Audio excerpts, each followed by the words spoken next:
Bonjour, tout un chacun d'entre vous. Je m'appelle Mathieu Zampaligré.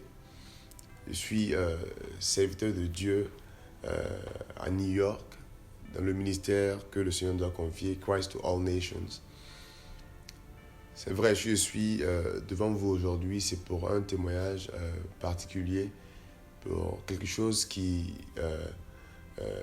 m'est arrivé, qui est vraiment inhabituel.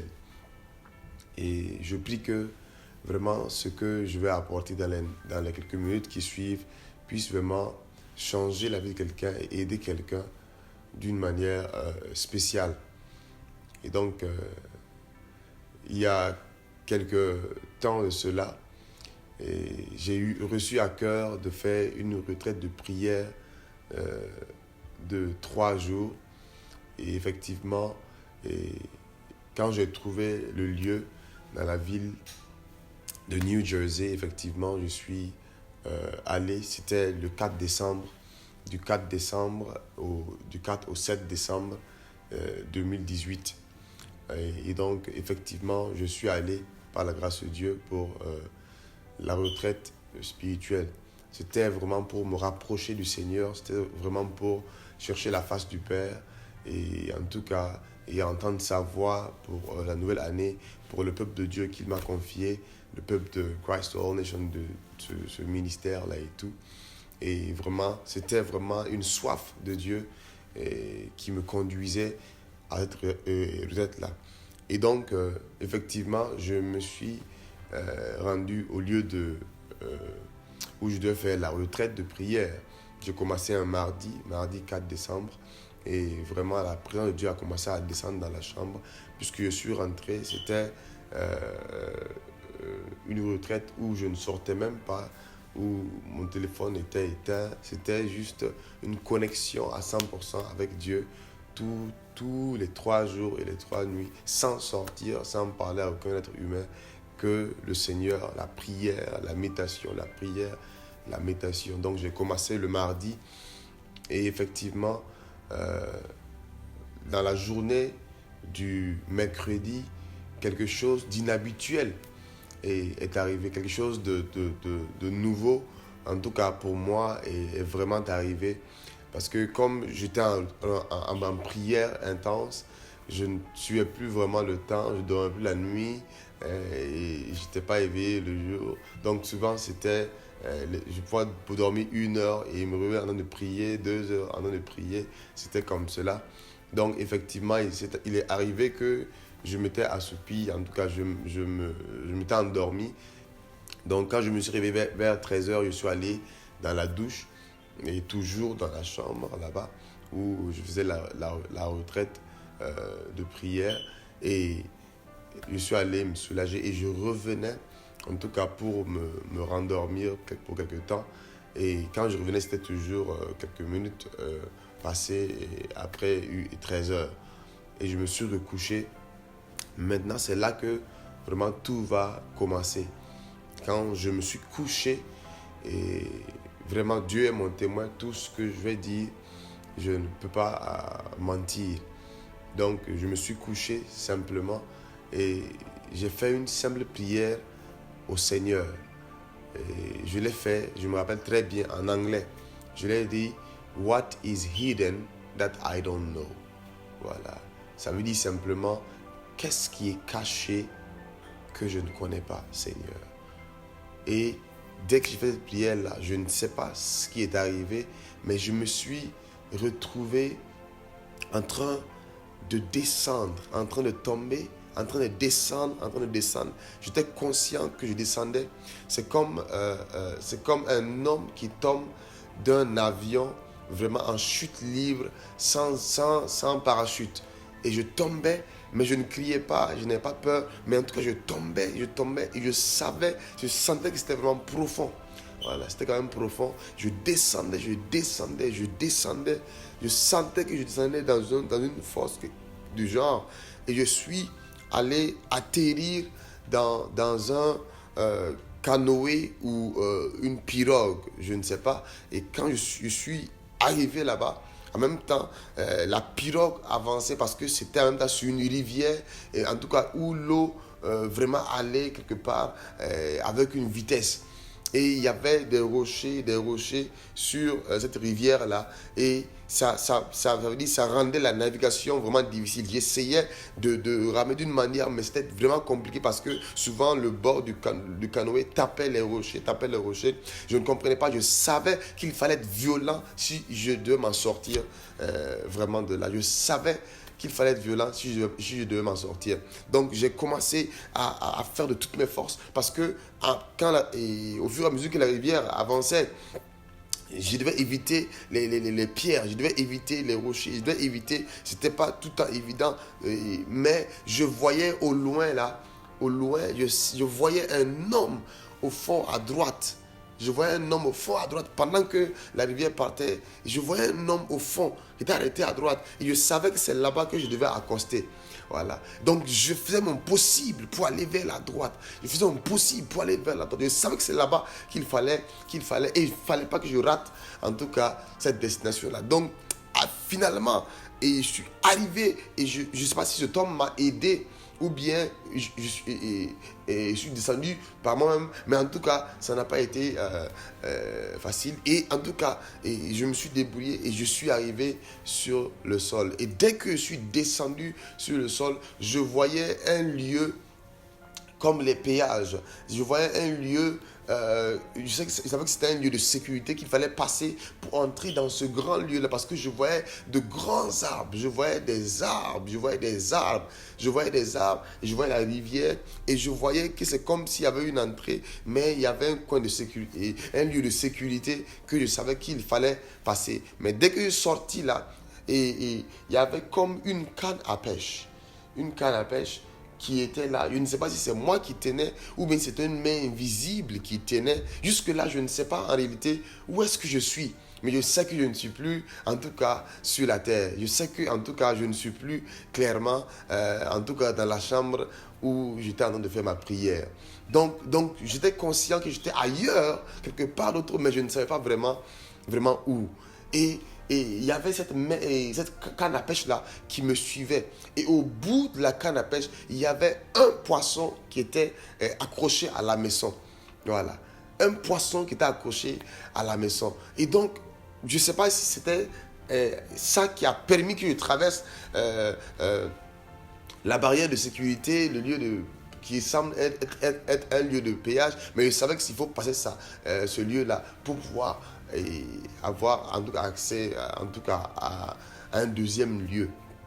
Et ce poisson-là me suivait, ça veut dire que cette canne à pêche là me suivait, et je ne sais pas si c'est moi je tenais ou c'était une main invisible qui tenait, mais dans mon esprit, je me rappelle qu'il y avait la canne à pêche, et au bout du fil là, de la maison, je voyais il y avait un seul poisson. Et somehow, en tout cas, je me suis retrouvé après le point de sécurité. Je ne sais pas si c'est... Je n'ai pas eu besoin de passeport.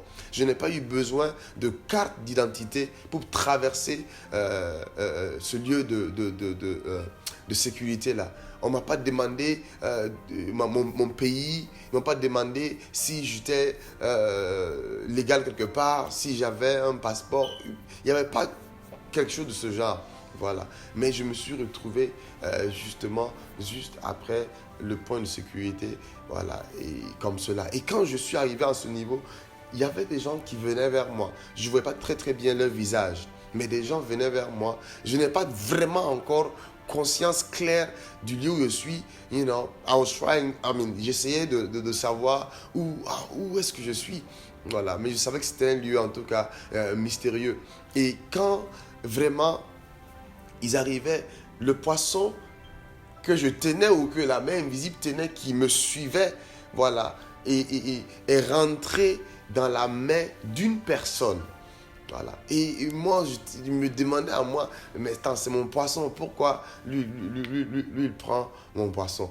Et effectivement, cet homme-là ne m'a pas regardé. Voilà. Il tenait le poisson dans ses deux mains, et c'est comme si je lui faisais un signe pour lui dire c'est mon poisson. Mais il m'a regardé tranquillement et il ne m'a rien dit, et il s'est retourné et il a commencé à marcher. C'est là que sur le champ, j'ai réalisé où j'étais. Sur le champ, j'ai pris conscience que ce lieu-là, tu ne peux être dans ce lieu que si, ça veut dire, j'étais conscient que c'est là où les gens venaient, les croyants, les saints venaient quand ils mouraient, quand ils quittaient la terre. Quand j'ai pris conscience de cela et quand cet homme-là a pris le poisson et il partait, la parole de Jésus qui a dit que je vous ferai pécheurs d'hommes m'a frappé et j'ai pris conscience qu'en réalité que ce poisson-là était le nombre d'âmes qui étaient converties au travers de moi et qui sont dans ce lieu-là. J'ai compris que ça veut dire il y avait une personne qui avait été sauvée, en tout cas par mon évangélisation sur la terre, voilà, et qui est dans ce lieu-là. Et ça m'a découragé. Je me suis rendu compte à quel point je ne pouvais pas dire comme Paul, j'ai combattu le bon combat. Je savais que je n'ai pas tout fait. Je savais que je n'ai pas tout accompli. Je savais que que je pouvais faire mieux. Parce que c'était une seule âme. Je n'étais pas content de cela. Bien que dans le lieu, c'était un lieu de paix. Il n'y avait pas de peur. Il n'y avait pas mais en regardant cela, je n'étais pas vraiment content. Je n'étais pas vraiment content parce que je savais que une seule âme, un seul poisson. Voilà. Je savais que, non, ce n'était pas suffisant. Voilà. Quand j'ai réalisé que le nombre de poissons équivalait vraiment au nombre vraiment d'âmes converties sur la terre quand j'étais là. Donc j'ai réalisé cela et vraiment je suis entré dans l'étonnement maintenant. J'ai commencé maintenant à réaliser beaucoup de choses et j'avançais. Cet homme-là, en tout cas avec certaines personnes je crois, sont allés et ils sont rentrés dans un autre lieu qui ne m'a pas été permis de rentrer. Voilà. Je ne pouvais pas rentrer là-bas. Voilà. Et je me suis retrouvé au bord d'une rivière. Je ne sais pas si c'est la même rivière, mais je me suis retrouvé au bord d'une rivière. Toujours étonné, toujours choqué. Voilà. Et je voyais des gens qui venaient vers moi encore. Et il y avait, et parmi ces gens qui venaient vers moi, il y avait un frère que je reconnaissais. Il y a un frère que je connaissais même son nom. Et parmi tous ces gens qui sont venus, ils sont venus. Et moi, je leur demandais combien, dans le choc, combien d'entre vous êtes venus ici? Combien d'entre vous êtes venus ici? Et le frère là, il y a un frère qui m'a dit deux, Matthieu, il m'a appelé Matthieu. Il ne m'a pas appelé par rapport au titre du ministère, il ne m'a pas appelé par rapport à rien du tout. Et quand j'étais là-bas, je n'avais pas conscience de ma femme, je n'avais pas conscience de mes enfants. Les gens de mon église n'étaient pas là pour personne. Mon père ni ma mère n'étaient pas vraiment là à côté. J'étais seul et je savais que c'était moi face à ma destinée. Et la prise de conscience vraiment, c'était jamais sur la tête, j'avais eu ces sentiments-là et tout. Voilà. Et donc, j'ai demandé combien d'entre vous sont venus ici. Parce que j'ai pris conscience que c'était le lieu de repos. J'ai pris conscience que c'est le lieu où les saints venaient quand ils mouraient. Voilà, c'était le lieu de repos. C'était vraiment un lieu de consolation, un lieu de paix. Voilà. Mais quand tu rentres déjà, quand je suis rentré, moi en tout cas, dès que j'ai vu le seul poisson, j'ai compris que, en tout cas, je pouvais faire mieux. Voilà. Et automatiquement, et lui me disait il me disait deux, Matthieu, deux personnes. Et je lui disais 2%. Et il m'a encore dit 2. Et je lui disais encore 2%. J'étais choqué, j'étais étonné. 2. Et il m'a dit 2 sur 100. Voici les francs exacts. Il m'a dit 2 sur 100. Nous sommes 2. La manière dont il le disait, c'est comme si toute une classe a fait un examen de baccalauréat et il y a eu seulement 2 admis. C'est cette manière-là qu'il me disait cela. Et en fait, c'est comme si je t'allais demander combien de gens ont été admis au bac. Et il m'a dit 2. Tu te rends compte 2. Voilà, c'était de ce genre, en fait, cette manière-là qu'il me parlait. Pour me dire 2 seulement, 2 d'entre nous, vraiment, sont venus ici. Et ça m'a choqué. Et la parole encore du Seigneur m'a encore frappé. Où il a dit, beaucoup sont appelés, mais peu sont élus. Et j'ai compris que Jésus disait la vérité. J'ai compris, c'est là que je réalisais. Mais dans cette mentalité-là, je ne pouvais pas, il n'y a pas de backup, il n'y a pas de retour, il n'y a pas de seconde chance. Toute la parole de Dieu est réelle devant toi, vivante devant toi, comme cela, devant toi. Et j'ai réalisé que sur 100, 2 personnes seulement, et en tout cas, et partaient dans ce lieu de repos-là. Et j'ai pris conscience qu'il y avait un deuxième lieu. C'est le lieu où ceux qui ne croient pas en Jésus, c'est le lieu où ceux qui n'ont pas confessé le Seigneur quand ils étaient sur la terre, quand ils sont morts, eux ils partent là-bas et ils savaient que c'était le lieu de tourment. Dieu merci, Dieu m'a pas envoyé visiter ce lieu-là parce que je connaissais quand même la parole qui disait que c'est un lieu vraiment où il y a des grincements de dents. Ce n'est pas encore vraiment les temps de feu où ce serait... vraiment la mort éternelle. Ça c'est d'abord même le lieu d'attente, mais c'est un lieu de tourment, un lieu de souffrance. Et je prie que tu ne puisses pas aller dans ce lieu-là. Et le seul moyen pour ne pas aller dans ce lieu de tourment-là, c'est vraiment d'accepter le Seigneur Jésus-Christ de Nazareth. Et en réalité, vraiment, j'étais vraiment choqué que ce soit 2 sur 100 qui puissent être là-bas, qui puissent être réellement là-bas. Alors que sur la terre, beaucoup de gens vont à l'église. Mais il y a eu seulement 2. Et quand j'ai fini avec ce frère-là, ma bouche était ouverte tout ce temps-là. Parce que j'étais amazed. Parce que ça veut dire, tout ce qu'on croyait sur la terre, la réalité sur la terre était vraiment choquée là-bas. Voilà. Tout ce qu'on pensait ici, et tout, ça veut dire, j'ai pris conscience que nous n'avons pas vraiment conscience des choses réelles, des choses qui se passent vraiment là-bas. Et j'ai demandé j'ai vu 2 enfants. Voilà, il y avait un frère et sa sœur que je voyais. Et le frère là, il était vraiment jeune, maximum, il avait seulement que 18 ans. Donc j'étais étonné et j'avais la mentalité de là-bas, puisque voilà, Dieu m'a permis d'être dans ce lieu. Je lui ai demandé, toi tu fais quoi ici? Voilà, quand tu poses la question là-bas, c'est en fait, c'est avec la pensée de là-bas, c'est pour demander qu'est-ce qui t'a amené ici? Qu'est-ce qui s'est passé sur la terre pour que en fait, en d'autres termes, comment tu es mort? Voilà. Donc je lui demandais, qu'est-ce qu'il y a? Parce qu'il était jeune. Voilà. Et je lui demandais, mais qu'est-ce qu'il y a? Toi, tu fais quoi ici? Voilà. Et il m'a dit, mon oncle m'a payé une nouvelle moto. Mon oncle m'a payé une nouvelle moto. Donc j'ai déduit automatiquement. J'ai dit, oh, donc c'est un accident. Et il m'a dit oui. Sa soeur aussi a dit que c'était c'était la même cause qu'il avait envoyé ici. Donc j'ai compris automatiquement que dans ce lieu, pour être dans ce lieu, soit tu es déjà mort, soit tu as raté la mort, parce que David a dit que j'ai crié le nom du Seigneur et il m'a sauvé de ce lieu. Donc, soit tu as raté la mort, soit tu es sur le point de venir. Et c'est seulement ces cas-là qui pourraient permettre que ton âme soit dans ce lieu-là. Dans ce lieu-là. Et j'étais étonné. J'ai dit, mais donc dans ce cas, tu peux raccourcir ta vie. Tu peux raccourcir ta vie. Ces enfants-là ont raccourci leur vie. Ça veut dire avec seulement les motos et tout ça. Et ils ont raccourci leur vie. Mais peut-être qu'il y a différentes manières de raccourcir aussi sa vie. Et vraiment, j'étais dans l'étonnement. J'étais surpris de ce qui était en train vraiment d'arriver. Voilà. Mais sur le champ, je ne prenais pas trop conscience. Parce que je ne pouvais pas réfléchir comme un homme qui était sur la terre. Voilà. Et donc, ensuite, il y a une sœur qui était là et que je lui ai posé cette question. Je lui ai demandé comment faire pour arriver ici. Parce que j'étais conscient qu'il y avait un autre lieu qu'on appelle le lieu de tourment. Un deuxième lieu. Mais ce lieu-là, c'était là où les méchants partaient, là où ceux qui ne croient pas en Jésus partaient quand ils mouraient. Frères et sœurs, je vous dis vraiment la vérité et ce que vraiment j'ai vu. Alléluia. Et donc, je demande à cette sœur-là, comment on fait pour arriver ici? Elle m'a donné une réponse qui m'a étonné. Elle m'a dit la dimension de l'épouse là. Elle m'a dit qu'il faut être comme l'épouse là, comme dans Proverbe.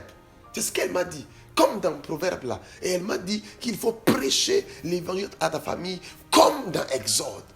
Elle ne m'a pas donné de verset, mais quand elle a dit comme dans Exode, j'ai vu quelques mots, j'ai vu mes fils et mes filles, mes fils et mes filles. Donc je savais que si, en tout cas, je voyais ça dans la Bible, là, j'allais reconnaître le passage. Mais en tout cas, c'est ce qu'elle m'a dit. Elle m'a dit, quand je lui ai demandé comment faire pour arriver ici, comment faire pour vraiment avoir, c'est comme si la question demandait comment faire pour avoir cette vie-là, comment faire pour entrer dans ce lieu de repos en entendant vraiment le jugement dernier. Au moins déjà, étant ici, ça garantit la paix déjà. Voilà. Et elle m'a dit clairement, je le répète seulement, elle m'a dit, il faut être l'épouse là, comme dans Proverbe.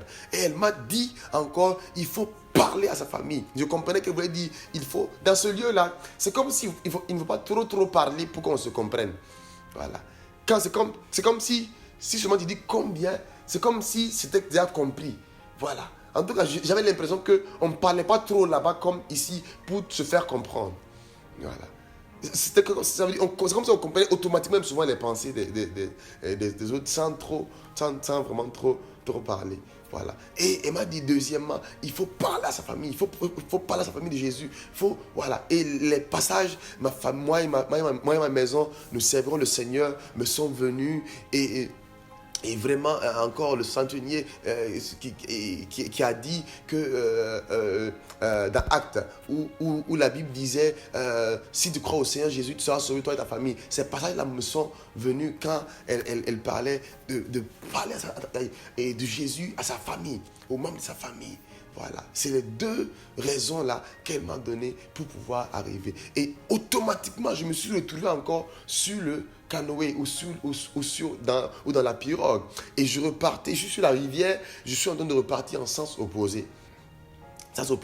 Toujours dans l'étonnement, toujours surpris, toujours vraiment ébahi de ce que je suis en train de voir. Et je réalise que je suis en train de retourner. Ouf! Gloire à Dieu, voilà, parce que je savais que je n'avais pas tout fait et c'était vraiment une pure grâce parce que j'étais conscient qu'en tout cas je repartais, voilà. Et quand là cette fois-ci c'était lent, voilà, ça ne coulait plus comme avant et je n'ai pas une mémoire par rapport encore aux pierres et aux rochers, en tout cas qui me bloquaient encore, non, c'était cette fois-ci plus facile.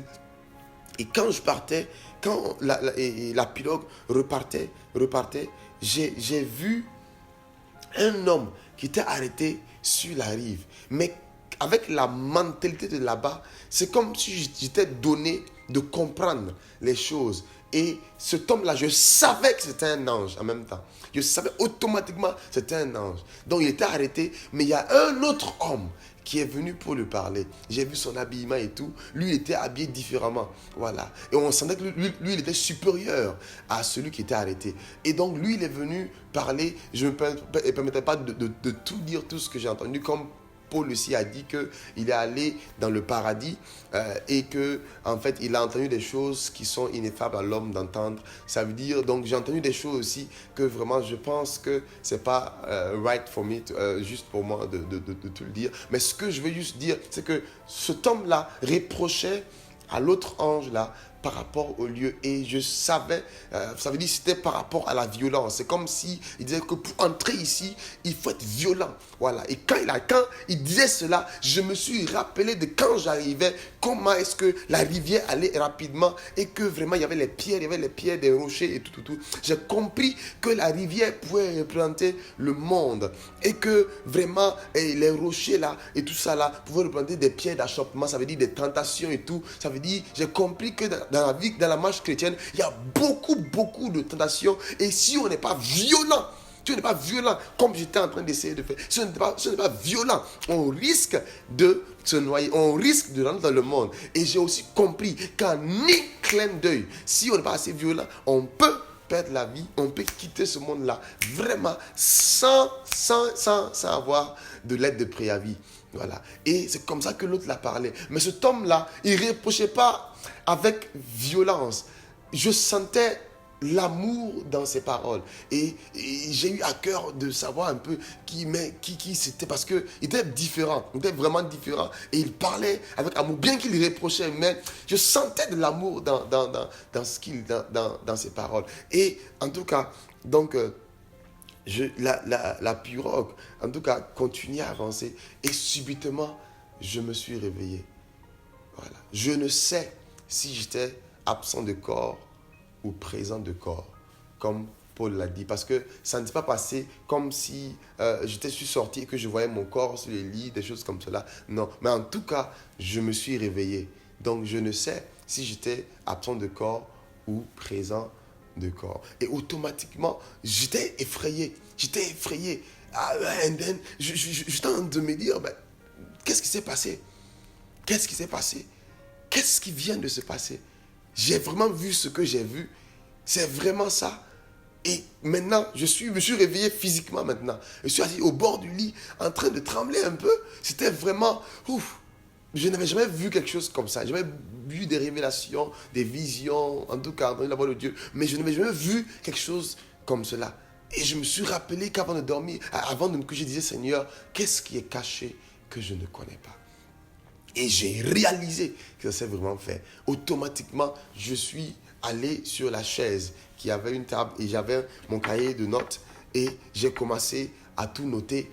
Voilà, j'ai commencé à noter en désordre, tout ce qui me venait, j'ai commencé à noter. Moi, je ne savais pas que je n'allais pas oublier du tout, mais je me disais qu'il faut noter tout pour ne pas vraiment oublier. Donc, j'ai commencé à noter. Et automatiquement, il y a deux choses qui m'intéressaient. À part tout ce que vraiment j'ai vu, j'étais en train de vouloir savoir quels sont les versets, voilà, dont elle parlait, puisqu'elle a dit que pour entrer là-bas, pour être là dans ce lieu-là, il faut être comme l'épouse. Bon, j'étais conscient de cela parce que Apocalypse 22, 17 nous déclare que l'église et l'épouse disent viens.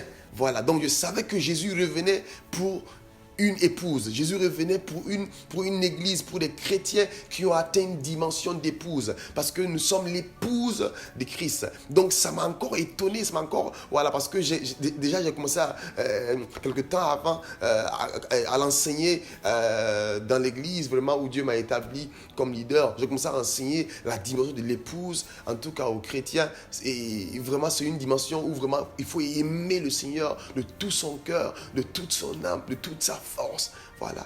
Et en réalité, j'ai compris cela comme ça. Et ensuite, je cherchais à connaître les deux passages là, voilà. Puisque cette sœur là-bas m'a pas donné de verset ni de chapitre, voilà. Donc, il fallait que je cherche, puisque j'étais dans la parole de Dieu toujours, c'était plus facile, voilà. Donc, je cherchais d'abord le verset dans Proverbe. Voilà, puisqu'elle a dit comme l'épouse dans Proverbe. Et j'ai tapé le mot épouse, en tout cas dans la Bible, là, pour voir si le mot épouse va apparaître au niveau du livre de Proverbes. Mais je ne voyais pas le mot épouse comme cela. Donc je me suis dit, je vais taper femme, voir. Voilà, peut-être c'est caché sous le mot femme. Et quand je tape femme, je vois beaucoup de femmes, tout. Voilà. Mais il y a un verset qui m'a littéralement frappé. Voilà, c'est comme quand tu lis un chapitre et dans le chapitre, là, il y a un verset qui te frappe. Effectivement, ce verset de Proverbe 12, verset 4, m'a littéralement frappé et j'ai compris avec assurance que c'était vraiment de ce verset-là que la personne-là me parlait. Le verset dit, une femme vertueuse est la couronne de son mari. J'ai compris dans mon esprit, on ne parle pas de la femme féminine, on parle de l'épouse de Christ. On parle que tu sois homme, que tu sois femme, nous sommes tous épouses de Christ. Donc une femme vertueuse, en d'autres termes, ça veut dire un chrétien qui marche dans l'obéissance de ce que notre époux Jésus a dit. Une femme vraiment avec toutes les qualités là, c'est une couronne de son mari. En d'autres termes, sera dans ce lieu de repos là. Et il dit que mais celle qui fait honte est la carie dans ses eaux. J'ai compris que c'était vraiment ce verset-là dont il parlait. Et ça, en même temps, ça ouvre beaucoup de perspectives d'enseignement et de comprendre que toutes les fois que la Bible parle de femmes et tout dans la Bible, c'est pas premièrement, en tout cas dans ce verset, c'est pas a priori la femme féminine. Voilà, c'est d'abord même l'épouse de Christ. C'est nous tous que ça concerne. Et j'ai compris cela et ça m'a beaucoup aidé à avancer et confirmer dans mon enseignement sur l'épouse, la dimension de l'épouse. Et je suis allé rapidement aussi dans Exode pour chercher. C'est quand elle me parlait de ce verset, elle dit de passer à la famille et tout, que je voyais le mot mes filles, mes filles, mes fils. Donc j'ai vu ce mot-là. Voilà, je savais que si je revois le verset, j'aurais l'assurance de quel verset c'était. Voilà. Et quand je cherchais dans tout Exode, parce que j'ai pris beaucoup d'heures de recherche et de méditation, donc je suis tombé sur Exode 10, verset 9. Et quand j'ai vu Exode 10, verset 9, j'ai automatiquement reconnu les phrases. Mon esprit était vraiment d'accord par rapport à cela. Et ce passage a dit clairement dans Exode 10, verset 9, et il dit, Moïse répondit, nous irons avec nos enfants, nos vieillards, avec nos fils et nos filles, avec nos biens et nos bœufs, car c'est pour nous une fête en l'honneur de l'Éternel. Ça confirmait la parole. Effectivement, ici, Moïse parlait à Pharaon et disait à Pharaon que nous irons, en d'autres termes, nous quitterons Égypte. Or, Égypte représente le monde. Voilà. Et c'est bien vraiment défini et bien vraiment clair. Et il a dit, nous irons.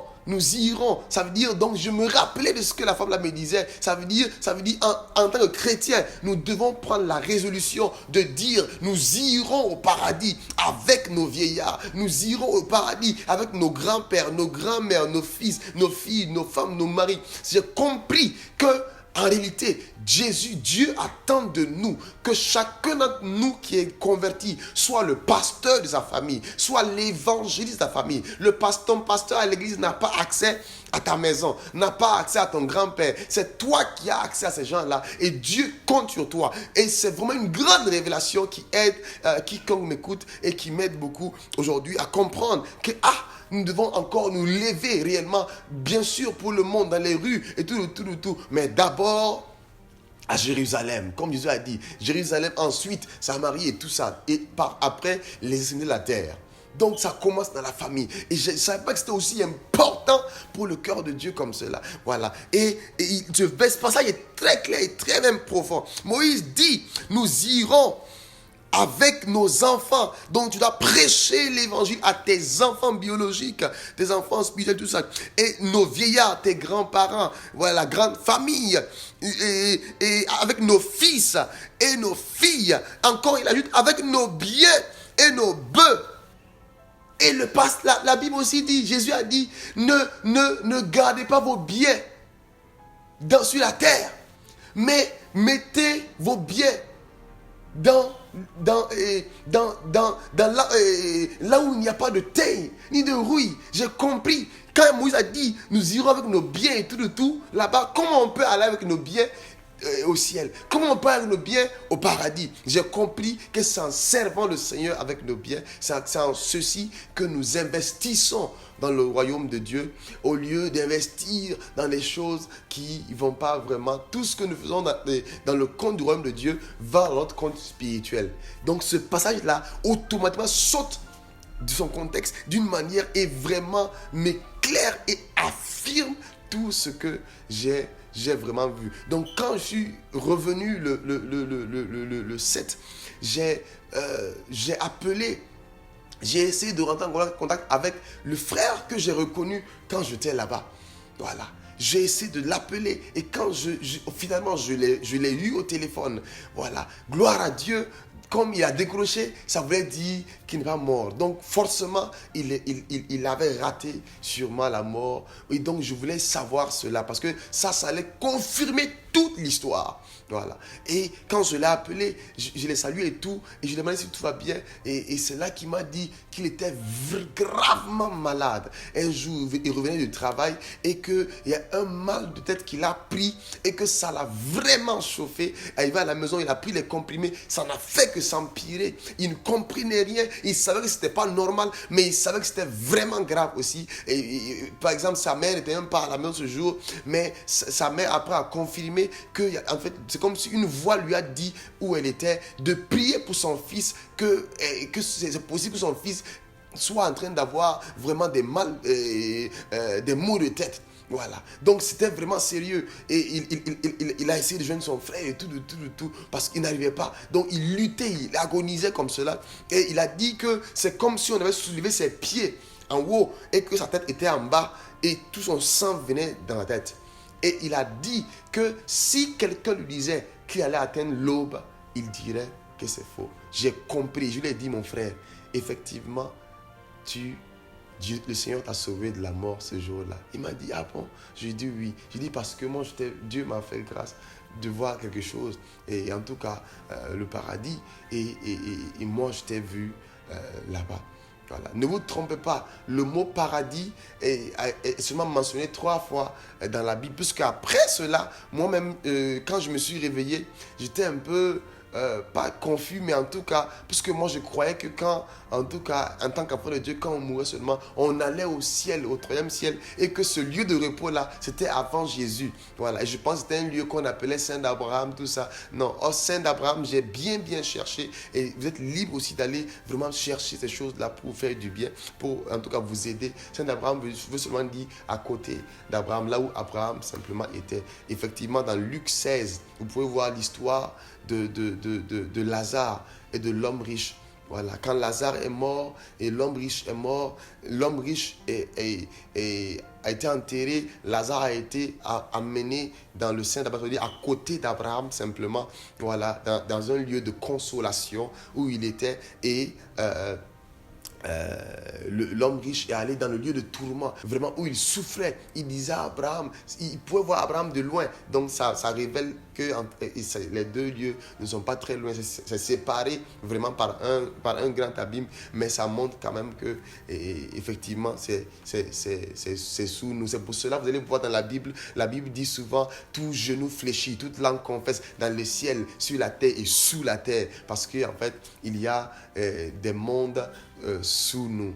Et vraiment, voilà ce que le Seigneur m'a permis de voir. Et quand j'étais en retraite de prière, quelque part dans la ville de New Jersey, aux États-Unis d'Amérique. Donc, je voulais partager cela et pour que cela puisse aider quelqu'un, que les chrétiens comprennent qu'il faut être violent et malgré les multiples tentations, ne jamais se laisser vaincre, ne jamais se laisser dominer, mais d'être violent et d'avoir la victoire et de savoir. Et comme moi, quand je suis revenu à moi-même, j'ai compris que en fait, parmi ceux que j'ai évangélisés, il y a une personne qui est déjà dans la gloire de Dieu, qui est déjà morte. Voilà, donc c'est pour cela que je l'ai vu là-bas. Ceux qui sont encore vivants, que j'ai eu par l'évangélisation, que j'ai évangélisé, qui sont convertis, eux, c'était pas encore là-bas. C'est pour ça que je ne les ai pas encore vus là-bas. Ça veut dire, en tant qu'enfant de Dieu, il faut vraiment parler de Jésus-Christ. Il faut vraiment évangéliser. Cela m'a vraiment, quand j'ai vu que c'était une personne, ça m'a vraiment pas donné de joie du tout, parce que je savais que les résultats ne pouvaient pas être vraiment bien, parce que le Seigneur a dit, allez prêcher, faites d'une nation mes disciples. Et quand j'ai aussi compris que beaucoup sont appelés, peu sont vraiment élus. Et il faut aller dans la dimension de l'épouse. Et il faut parler de Jésus à ta famille. N'ayez plus honte. Après avoir entendu cela, voilà, il faut parler de Jésus. C'était cela que je voulais partager avec vous. Parce que moi, quand je me suis réveillé, je ne savais pas que ce lieu-là existait toujours. Lorsque je fasse beaucoup de recherches, je pensais que quand on va directement au ciel. Mais Jésus a dit au voleur là, automatiquement, il dit, aujourd'hui même, tu seras avec moi au paradis. Tu seras avec moi au paradis. Mais Jésus, nous savons tous, quand il est mort, il n'est pas allé au ciel. Il est allé dans les profondeurs de la terre. Alléluia. Donc il est allé en tout cas dans les profondeurs de la terre. Puisqu'il a donné, il a dit, Père, je te remets mon esprit, mais son âme est allée dans les profondeurs de la terre, dans un, voilà, effectivement. Et c'est là qu'il disait aux voleurs qu'ils vont se voir. Effectivement, quand Étienne aussi partait, Étienne a dit, Père, je te remets mon esprit. Voilà. Donc, on connaît clairement où. Donc, la Bible, il n'y a pas vraiment de précision clairement comme cela. Mais avant, bon, moi, je n'étais pas conscient de cela. Et je pensais, quand Jésus est rentré et que les gens ressuscitèrent, je pensais que ce lieu-là, de repos-là, avait été vidé. Mais la Bible n'a pas dit que tous les saints ressuscitèrent. La Bible a précisé clairement que plusieurs corps des saints, quand Jésus est mort, les sépulcres s'ouvrirent, la terre trembla et tout ça. Plusieurs corps des saints ressuscitèrent. La Bible n'a pas dit tout le corps, tous les saints. Non, voilà. Quand la Bible dit tout, la Bible dit tout. dans la chambre haute, tous furent remplis. Voilà, mais ici, la Bible a dit plusieurs. Donc, j'ai compris que, bon, moi, personnellement, je prenais les plusieurs là comme tous les saints. C'est pour cela que je pensais que celui-là n'existe plus et que vraiment, voilà. Et beaucoup de choses me sont revenues, voilà, puisque même dans Apocalypse 20 toujours, pour le dernier jour, voilà, le verset 14, voilà, la Bible dit, 13 même déjà, je peux vous les lire parce que c'est le fruit de mes recherches, puisque moi aussi je ne croyais pas, je crois que ce lieu était déjà vide et qu'il n'y a plus vraiment de paradis, de lieu de repos, voilà. Je sais que beaucoup de gens confondent le mot paradis avec la Nouvelle Jérusalem et le troisième ciel. Non, le paradis dans la Bible a été mentionné 3 fois. Voilà, dans Luc 23, 43, dans 2 Corinthiens 12, 2 à 4 en descendant, et dans Apocalypse 2, 7. Donc, et tout cela, ça veut vraiment, c'est vraiment le lieu de repos dont il était vraiment question. Amen. Et donc, vous voyez dans Apocalypse 20, voilà, verset 13, il dit « La mer rendit les morts qui étaient en elle, la mort et le séjour des morts rendirent les morts qui étaient en eux, et chacun fut jugé selon ses œuvres. Et la mort et le séjour des morts furent jetés maintenant dans l'étang de feu. » C'est la seconde mort, l'étang de feu. Et verset 15, « Quiconque ne fut pas trouvé écrit dans le livre de vie fut jeté dans l'étang de feu. » Donc il y a des gens qui ont trouvé le nom dans le livre, voilà, de vie, qui était où? Puisqu'on dit que la mort et le séjour des morts rendit les morts qui étaient en eux. Et ça, c'est Apocalypse, ce n'est pas Ancien Testament. Voilà, donc tout cela m'a aidé. Et Jésus aussi a dit clairement que quand, voilà,